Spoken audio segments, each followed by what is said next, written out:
അടുത്ത ലക്കത്തിൽ മമ്മൂട്ടിയുടെ ഇൻ്റർവ്യൂ വായിക്കുക. ഇത് പരസ്യപ്പെടുത്തിയിട്ടാണ്, നാനയിൽ പരസ്യം കൊടുത്തിട്ടാണ് ഞങ്ങൾ ലൊക്കേഷനിൽ പോകുന്നത്.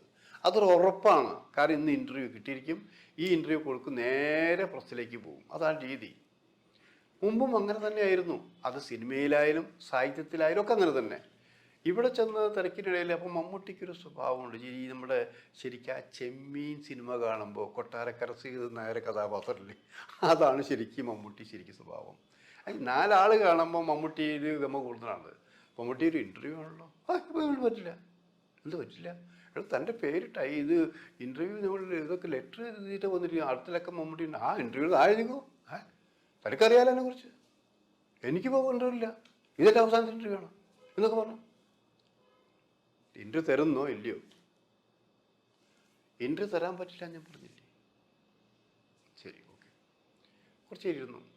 ഞാൻ പറഞ്ഞു, മമ്മൂട്ടി തമാശയല്ല അത്, നിങ്ങളെക്കുറിച്ച് A to Z എല്ലാ കാര്യങ്ങളും എനിക്കറിയാം. നിങ്ങളിപ്പോൾ എൻ്റെ ഇൻ്റർവ്യൂവിൻ്റെ ടൈറ്റിലും പറഞ്ഞു കഴിഞ്ഞു. എന്ത് പറഞ്ഞു? എൻ്റെ അവസാനത്തെ ഇൻ്റർവ്യൂ ആണെന്ന് പറഞ്ഞു കഴിഞ്ഞു. ഇയാളപ്പോൾ ചീത്ത വിളിച്ചു കേട്ടോ, സ്നേഹം കൊണ്ടാണ്.